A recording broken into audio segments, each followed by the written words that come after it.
चाहे कितनी ही गहरी यारी हो, ये तीन लोग धोखा जरूर देते हैं। इन पर कभी विश्वास ना करें। मित्रों, बहुत पुरानी बात है। किसी गांव में एक गरीब ब्राह्मण रहता था। वो इतना गरीब था कि परिवार के लिए 2 समय का भोजन भी नहीं जुटा पाता था। एक दिन वो धन कमाने की इच्छा लेकर परदेश को चल पड़ा। जरूरतों की कुछ चीजें उसने अपने साथ में रख ली। चलते चलते जब वो एक जंगल के रास्ते से गुजर रहा था तो उसे एक कुआं नजर आया। कुएं को देखकर उसे प्यास भी लगने लगी। तो कुएं में उसने झांक कर देखा तो उस कुएं में एक शेर, बंदर, सांप और एक आदमी पड़ा था। ऊपर से एक मनुष्य को झांकता हुआ देखकर शेर बोला, अरे भाई, तुम कौन हो? बड़े ही अच्छे समय पर आए हो। कृपा करके मुझे इस कुएं से बाहर खींच लो। कई दिनों से मैं इस कुएं में पड़ा हूं। मुझे निकाल कर मुझ पर ये एहसान कर दो। मित्रों, शेर की प्रार्थना सुनकर ब्राह्मण कहने लगा, हे शेर, क्या तुम मुझे मूर्ख समझ रहे हो? अगर मैंने तुम्हें बाहर निकाला तो तुम मुझे मारकर खा नहीं जाओगे। तुम एक हिंसक पशु हो और स्वभाव से मेरे शत्रु हो। मैं तुम पर विश्वास नहीं कर सकता। तब शेर बोला, अरे भले आदमी, मैं खुद मुसीबत का मारा हूं। मैं तुम्हें भला क्यों नुकसान पहुंचाऊंगा? तुम मुझसे अकारण डर रहे हो। शेर के बार बार प्रार्थना करने पर उस गरीब ब्राह्मण को उस पर दया आ गई। सोचने लगा, आखिर परोपकार ही पुण्य का काम होता है। शेर बोला, हे भाई, मैं तुमसे वादा करता हूं कि मैं तुम्हें किसी तरह का नुकसान नहीं पहुंचाऊंगा और सदा तुम्हारा एहसानमंद रहूंगा। सोच विचार कर ब्राह्मण ने रस्सी डालकर शेर को कुएं से निकाल लिया। कुएं से बाहर निकलने के बाद शेर ने ब्राह्मण को धन्यवाद दिया और बोला, मैं तुम्हारा ये उपकार कभी नहीं भूलूंगा। मैं पहाड़ के उस पार रहता हूं। कभी तुम पर मुसीबत आ जाए तो तुम मेरे पास चले आना। जितनी हो सकेगी मैं तुम्हारी मदद अवश्य करूंगा। मित्रों, इसके बाद कुएं के अंदर से एक बंदर की आवाज आती है। बंदर कहता है, ओ भले आदमी, मुझे भी कुएं से बाहर खींच लो। मैं भी तुम्हारा सदा ऋणी रहूंगा। मित्रों, ब्राह्मण ने रस्सी डालकर बंदर को भी निकाल लिया। बंदर ने भी उसे धन्यवाद दिया और कहा कि मैं उस पहाड़ी के पीछे एक बगीचे में रहता हूं। कभी तुम्हें मेरी जरूरत पड़े तो तुम मेरे पास चले आना। मैं आपकी पूरी मदद करूंगा। इतना कहकर बंदर भी वहीं खड़ा हो गया। तभी कुएं के अंदर से सांप ने आवाज लगाई कि ओ ब्राह्मण देवता, जिस तरह आपने शेर और बंदर को निकाला है, मुझे भी निकालकर मुझ पर एक उपकार कर दो। तब ब्राह्मण बोला, ना बाबा ना, तुम तो एक सांप हो। कहीं मुझे काट लिया तो? सर्प बोला, अरे भाई, कैसी बातें करते हो? क्या कोई अपने मददगार को नुकसान पहुंचा सकता है? ब्राह्मण बोला, हे सर्प, मैं तुम पर यकीन नहीं कर सकता। सर्प ने बहुत विनती की कि देखो, तुम मुझे निकाल लो, मैं आपको नहीं काटूंगा। ब्राह्मण ने दयावश सर्प को भी निकाल लिया। सर्प ने भी ब्राह्मण का खूब धन्यवाद किया। सर्प ने कहा, हे भाई, अगर तुम्हें कभी किसी मुसीबत का सामना करना पड़े तो तुम मुझे याद कर लेना। मैं उसी क्षण तुम्हारे पास आकर तुम्हारी सहायता करूंगा। ब्राह्मण ने कहा, ठीक है, ऐसा समय आएगा तो मैं तुम्हें जरूर याद करूंगा। तभी कुएं के अंदर से एक आदमी की आवाज आती है। वो आदमी कहता है, अरे भाई, मुझे भी कुएं से बाहर निकाल लो। मैं तुम्हारा हमेशा ऋणी रहूंगा। ब्राह्मण उस आदमी को निकालने के लिए कुएं में रस्सी डालता है तो सर्प ने कहा, शेर ने कहा, तुम इस आदमी की सहायता मत करो। ये तुम्हारी बिरादरी का जरूर है, पर बहुत बुरा आदमी है। बंदर और शेर ने भी सर्प की बात का समर्थन किया कि देखो भाई, अगर इस आदमी की मदद करोगे तो तुम बहुत बड़ी मुसीबत में फंस जाओगे। ये आदमी बड़ा कृतज्ञ है। जो इसकी मदद करेगा ये उसी की जड़ काटता है। इतना कहकर शेर और बंदर और सर्प वहां से विदा लेकर चले गए। उनके जाने के बाद वो आदमी गिड़गिड़ा कर बोला, अरे भाई, तुमने शेर, बंदर और सांप की तो जान बचा ली, मेरे भी प्राण बचा लो। मैं तो तुम्हारी बिरादरी का हूं। तब ब्राह्मण बोला, ए भाई, तुम्हारी निंदा तो ये जानवर भी कर रहे हैं। इससे लगता है कि तुम अच्छे आदमी नहीं हो। मैं तुम्हारी कोई मदद नहीं करूंगा। वो आदमी बोला, अरे भाई, तुम उन जानवरों की बातों में ना आओ और मेरी मदद करो। मित्रों, वो आदमी बहुत रोया, चिल्लाया, गिड़गिड़ाया। तो ब्राह्मण को उस पर दया आ गई। ब्राह्मण ने सोचा चलो निकाल लेते हैं। ब्राह्मण ने उस आदमी को भी कुएं से निकाल लिया। उस आदमी ने ब्राह्मण को बहुत बहुत धन्यवाद किया और बोला, बंधु, तुमने मुझ पर जो उपकार किया है उसे मैं 7 जन्मों तक नहीं भूलूंगा। तो ब्राह्मण कहता है, अरे भाई, इसमें उपकार जैसी क्या बात है, इंसान ही इंसान के काम आता है, लेकिन तुम कौन हो? तब वो आदमी ब्राह्मण को अपना परिचय देता है। हे भैया, मैं एक गरीब सुनार हूं, पास ही के शहर रतन नगर में मैं रहता हूं। कभी मेरे योग्य कोई सेवा हो तो मेरे घर जरूर पधारना। इतना कहकर वो भी चला गया। उस आदमी के जाने के बाद ब्राह्मण ने झोले से लोटा निकाला और कुएं से पानी भरकर पी लिया और अपनी राह पर चल पड़ा। फिर काफी देर तक चलने के बाद एक नगर में पहुंचा। वो शहर में पहुंच तो गया, अब उसे नौकरी की तलाश थी। वो घर से बड़ा गरीब था। ब्राह्मण एक सेठ की दुकान पर पहुंचा और सेठ से विनती की कि आप मुझे कोई काम दे सकते हैं, मैं पूरी मेहनत और ईमानदारी के साथ आपका काम करूंगा। तब सेठ कहता है, माफ करना, मेरे पास कोई खाली जगह नहीं है, कोई दूसरा दरवाजा देखो। ब्राह्मण निराश होकर वहां से लौट गया। उसके बाद ब्राह्मण ने नौकरी के लिए खूब दौड़ धूप की, लेकिन उसकी तकदीर ने उसका साथ नहीं दिया। तो ब्राह्मण सोचने लगा कि अब मैं अपने बीवी बच्चों के सामने क्या मुंह लेकर जाऊंगा। मुझ जैसे बदनसीब को अब आत्महत्या करना ही ठीक है। इस तरह हताश होकर ब्राह्मण आत्महत्या करने की सोचने लगा, लेकिन तभी उसे शेर, बंदर, सांप और सुनार के वचनों की याद आई और उसने सोचा क्यों ना एक बार इन्हें भी आजमा कर देख लिया जाए, शायद वे मेरी कुछ मदद कर सके। मित्रों, वो आत्महत्या का विचार त्याग कर सबसे पहले बंदर के पास पहुंचा। बंदर ने दिल खोलकर उसका स्वागत किया और खूब वृक्ष से तोड़कर मीठे मीठे फल खिलाए।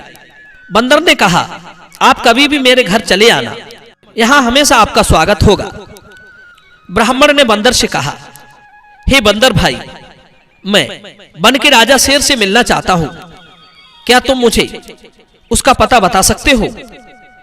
तब बंदर कहता है, हाँ हाँ, क्यों नहीं, तुम पहाड़ी के नीचे चले जाओ, पहाड़ी के उस पार तुम्हें सबसे पहले वनराज की ही गुफा मिलेगी।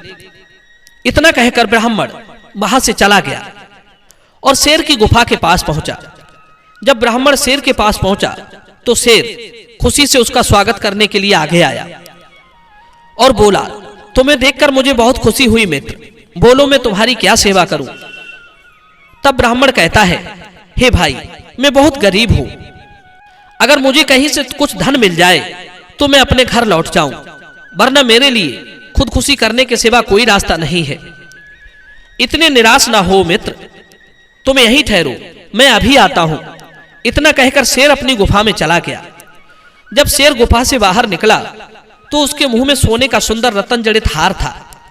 वो हार ब्राह्मण को देते हुए बोला, लो मित्र, इस हार को बेचकर तुम्हें अच्छे पैसे मिल जाएंगे, तुम्हारी सारी गरीबी दूर हो जाएगी। शेर से वो हार लेकर ब्राह्मण ने उसे धन्यवाद किया और कहा कि सचमुच तुमने अपना वचन निभाया। इतना कहकर ब्राह्मण ने हार उठाया और शेर से विदा ली और रतन नगर को लौट आया। वापस लौटते हुए ब्राह्मण का मन खुशी से फूला नहीं समा रहा था। आखिरकार उसकी यात्रा सफल हो गई थी। इस हार को अच्छे दामों में बेचकर मैं घर लौट जाऊंगा। मुझे वापस घर आया देखकर मेरी बीवी और बच्चे बहुत खुश होंगे। हार की बिक्री से खूब धन मिलेगा, अब हम सुख से दिन बिताएंगे। ब्राह्मण सोचता हुआ चला जा रहा था। फिर सोचने लगा कि मैं इस हार को बेचूं तो कहां बेचूं। अचानक उसे उस सुनार की याद आई जिसे उसने कुएं से निकाला था। सोचने लगा, मैंने उसकी जान बचाई थी, वो इस मामले में मेरी सहायता जरूर करेगा। मित्रों, ब्राह्मण ने सुनार की मदद लेने का निश्चय किया और रतन नगर पहुंचकर सीधा सुनार के घर पहुंच गया। सुनार ने देखा तो दिल बाग बाग हो गया। कहने लगा, आओ मित्र, कैसे आना हुआ? तो जवाब दिया कि मैं तुम्हारे पास एक जरूरी काम से आया हूं। तो सुनार कहता है, हाँ मित्र, कहिए, मैं तुम्हारे किस काम आ सकता हूं? तो ब्राह्मण बोला, हे भाई, मेरे पास एक हार है, मैं चाहता हूं तुम उसे अच्छे दामों में बिकवा दो। इतना कहकर ब्राह्मण ने अपनी जेब से हार निकालकर उस सुनार के हाथ में थमा दिया। हार देखकर वो सुनार सोचने लगा, ये हार इस ब्राह्मण के पास कहां से आया? ये हार तो राजकुमार का है, जो शिकार पर जाने के बाद आज तक वापस नहीं लौटे, और ये हार मैंने ही राजकुमार को बनाकर दिया था। सुनार सोचने लगा कि राजा ने इस बात की घोषणा कर रखी है कि जो कोई मेरे पुत्र का पता बताएगा तो मैं उसे बहुत सारा इनाम दूंगा। सुनार के मन में राजा द्वारा घोषित इनाम का लोभ जाग उठा। अगले ही पल वो अपनत्व जताता हुआ बोला, हे मित्र, मैं तुम्हारी सहायता अवश्य करूंगा, लेकिन इस बारे में मैं किसी अच्छे जौहरी से राय लेना उचित समझता हूं, ताकि तुम्हें अच्छे पैसे मिल सके। इतना कहकर सुनार ने वो हार लेकर अपनी जेब में रख लिया।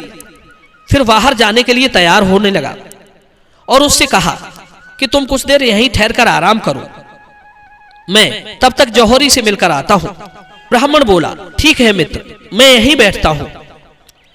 फिर सुनार अपनी पत्नी को बुलाकर बोला कि तुम ब्राह्मण देवता की मेहमान नवाजी करो, इन्हें भोजन बनाकर खिलाओ, जरा मैं बाहर होकर आता हूं। इतना कहकर सुनार घर से चला गया और सीधा राज दरबार में पहुंचा। राजा को प्रणाम करते हुए बोला, हे महाराज, मैं आपसे एक विशेष काम से मिलने आया हूं। तब सुनार राजा को हार सौंपते हुए बोला, ये वही हार है जिसे राजकुमार के लिए स्वयं मैंने अपने हाथ से बनाया था। एक आदमी इसे बेचने की नीयत से मेरे पास आया है। महाराज, मैं उस आदमी को अपने घर पर बिठाकर आया हूं। हार को देखते ही राजा पहचान गया कि जरूर वही मेरे बेटे का हत्यारा होगा।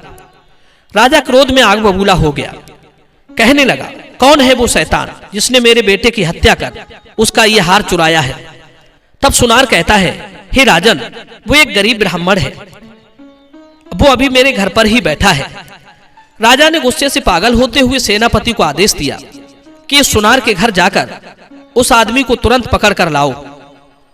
मित्रों, सेनापति ने तुरंत कुछ सैनिक ले जाकर सुनार के घर से उस ब्राह्मण को पकड़ लिया और राजा के दरबार में पेश कर दिया।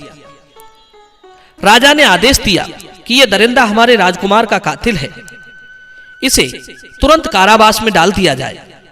राजा के सिपाहियों ने ब्राह्मणों को ले जाकर उसे कारावास में डाल दिया। जब सैनिक जाने लगे तो ब्राह्मण कातर स्वर में बोला, आखिर मुझे राजकुमार का कातिल क्यों ठहराया जा रहा है? मैं तो निर्दोष हूं। तब सिपाही लोग बोले, अगर तुमने राजकुमार की हत्या नहीं की है तो राजकुमार का हार तुम्हारे पास कैसे आया? जिस सुनार को तुम हार बेचना चाहते हो, वो हार उसी सुनार ने राजकुमार को बनाकर दिया था। इस समय तुम पकड़ में आ गए हो, अब तुम नहीं बच सकते। कुछ दिन बाद राजा तुम्हें फांसी की सजा देंगे। इतना कहकर सैनिक वहां से चले गए। मित्रों, सैनिकों के जाने के बाद ब्राह्मण सोचने लगा कि सुनार ने तो मुझे बहुत बड़ी मुश्किल में फंसा दिया है। अब मैं क्या करूं? इस नगर में तो मेरा कोई मददगार भी नहीं है। हे प्रभु, मेरी रक्षा करना। अगर मुझे फांसी हो गई तो मेरे बीवी बच्चों का क्या होगा? मित्रों, तभी अचानक ब्राह्मण को उस सांप की बात याद आ गई। अगले ही पल उसने सांप को याद किया। सांप उसके सामने प्रकट हो गया और कहने लगा, अरे मित्र, तुमने मुझे कैसे याद किया? मैं बहुत बड़ी मुसीबत में फंस गया हूं। राजा ने मुझे जबरदस्ती जेल में ठूस दिया है और एक ऐसे अपराध की सजा सुना दी है जो मैंने नहीं किया है। तब सांप कहता है, ऐसा क्यों? तब ब्राह्मण ने शेर से हार प्राप्त करने से लेकर गिरफ्तार होने तक का सारा किस्सा उस सांप को सुना डाला और करुण सुर में बोला, हे मित्र, अब तुम मुझे बचा लो। तुमने मुझसे कहा था कि मुसीबत के समय तुम मेरे काम आओगे। अब तो मेरी जान पर बनाई है, मेरे लिए इससे बड़ी मुसीबत और क्या होगी? तब सर्प कहता है, हे मित्र, मैंने तुमसे पहले ही कहा था कि उस कृतज्ञ आदमी की सहायता मत करो, वो तुम्हारे लिए मुसीबत बन सकता है। कहते हैं, जो धन का अत्यंत लालची हो, पूर्व का बैरी हो, अनेक स्त्री पुरुषों में मन लगाने वाला हो, चाहे स्त्री हो या पुरुष हो, इनसे चाहे कितनी ही गहरी यारी हो, ये तीन लोग हमेशा धोखा देते हैं। इन पर कभी आंखें मूंदकर विश्वास नहीं करना चाहिए। सर्प बोला, यदि तुमने मुझे याद किया है तो मैं तुम्हारी सहायता अवश्य करूंगा। मुझे एक उपाय सूझा है। मैं चुपके से महारानी के कमरे में जाकर उन्हें डस लेता हूं। मेरे जहर से महारानी बेहोश हो जाएंगी। फिर चाहे कोई कितना ही प्रयत्न कर ले, वे होश में नहीं आ सकती। मेरे जहर का असर तब तक रहेगा जब तक तुम अपने हाथ से उसके माथे को नहीं छुओगे। तुम जैसे ही महारानी का माथा छुओगे, वो होश में आ जाएगी और राजा खुश होकर तुम्हें छोड़ देगा। राजा अपनी रानी से बहुत प्यार करता है, वो उसे जिंदा रखने के लिए कुछ भी कर सकता है।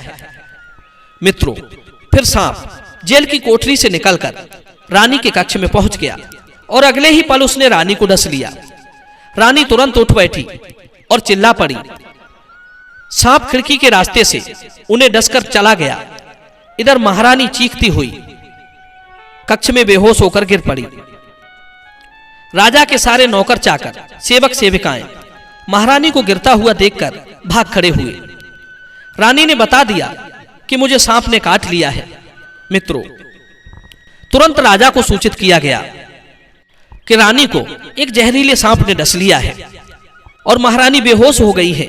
जल्दी ही उनके उपचार की व्यवस्था कीजिए। राजा ने तुरंत एक सेवक को बुलाकर राजवैद्य को बुलवाया और राजवैद्य से राजा ने कहा, हे वैद्यराज, मेरी रानी को बचा लीजिए। इसे किसी सर्प ने डस लिया है। यदि मेरी रानी को कुछ हुआ तो मैं जीवित नहीं रहूंगा। मित्रों, वैद्यराज ने रानी का निरीक्षण किया। वैद्यराज ने रानी को कई तरह की औषधियां दी, लेकिन उनकी बेहोशी नहीं टूटी। तब वैद्यराज ने निराश होकर कहा, महारानी जी का उपचार अब मुझसे संभव नहीं हो सकेगा। महाराज, जिस सांप ने इन्हें डसा है वो बहुत ही जहरीला है। मेरी कोई औषधि काम नहीं कर रही है। तब वैद्यराज ने राजा को दिलासा देते हुए कहा, निराश मत होइए, अभी वक्त है। आप किसी अन्य वैद्य हकीम को बुलवा लो। शायद उनके पास ऐसी कोई दवा हो जिससे रानी ठीक हो जाए। मित्रों, अगले ही पल राजा ने मंत्री को आदेश दिया, हे महामंत्री, फौरन ये ऐलान करवा दो, जो भी महारानी का उपचार कर उन्हें ठीक करेगा उसे मुंह मांगा इनाम दिया जाएगा। राजा ने तुरंत पूरे राज्य में घोषणा करवा दी। राजा के आदेश का ऐलान होते ही कई वैद्य हकीम आए। महारानी को तरह तरह की औषधियां दी गई, लेकिन कोई लाभ नहीं हुआ। महारानी की बेहोशी वैसी की वैसी ही बनी रही और सब अपना सा मुंह लेकर लौट पड़े। तरह तरह की औषधियां देकर हार चुके। अब तो भगवान ही महारानी को बचा सकता है। वैद्य हकीमों का निराशापूर्ण उत्तर सुनकर राजा का दिल टूट गया। वे मन ही मन में घुलने लगे, हे भगवान, महारानी पर यह कैसी आफत आ गई। मित्रों, उधर जेल की कोठरी में कैद ब्राह्मण ने राजा का ऐलान सुना तो उसने पहरेदार से कहा, मुझे महाराज के पास ले चलो, मैं महारानी को ठीक कर सकता हूं। तब पहरेदार कहता है, अरे ब्राह्मण, जब अच्छे अच्छे वैद्य हकीम भी उन्हें ठीक नहीं कर पाए तो तुम एक हत्यारे होकर उन्हें भला क्या ठीक करोगे। ब्राह्मण ने फिर विनती की, आप एक बार मुझे महाराज के पास ले चलो, मैं सच कहता हूं, मैं रानी को बचा लूंगा। पहरेदार ने यह खबर राजा को दी। राजा ने तुरंत ब्राह्मण को अपने पास बुलवाया। राजा ने कहा, हे ब्राह्मण, अतिशीघ्र मेरी रानी को जीवित कर दो। अगर तुम मेरी रानी को जीवित नहीं कर सके तो मैं तुम्हारा सर कटवा लूंगा। ब्राह्मण ने कहा, हाँ, मुझे मंजूर है महाराज। मित्रों, ब्राह्मण के विश्वास दिलाने पर राजा ने ब्राह्मण को रानी के महल में पहुंचा दिया। ब्राह्मण ने आस्था से अपना हाथ महारानी के माथे पर रख दिया। अगले ही पल महारानी बिस्तर पर से उठ बैठी। उनके बदन का नीलापन गायब हो गया। चेहरा पहले की तरह दमकने लगा। वो चकित स्वर में बोली, महाराज। तब राजा ने कहा, महारानी, आप इस ब्राह्मण की कृपा से जीवित हुई है। फिर महाराज ने रानी के जीवित होने की खुशी में ब्राह्मण को क्षमा कर दिया और उससे उसकी असलियत पूछी। तब ब्राह्मण ने सारी बात स्पष्ट रूप से बता दी। राजा ने ब्राह्मण को खूब पुरस्कार देकर अपने घर से विदा किया और उस सुनार को बुलवाकर उसे जेल में डलवा दिया गया। इसीलिए कहते हैं कि जो धन का अत्यंत लालची हो, पूर्व का बैरी हो, अनेक स्त्री पुरुषों में आसक्ति रखता हो, लोगों पर कभी विश्वास ना करें। ये जीवन में कभी भी धोखा दे सकते हैं। मित्रों, मैं उम्मीद करता हूं ये कहानी आपको जरूर पसंद आई होगी। तो चलिए मिलते हैं आपसे अगली वीडियो में एक और चर्चा के साथ। आप सभी का बहुत बहुत धन्यवाद। जय श्री कृष्णा।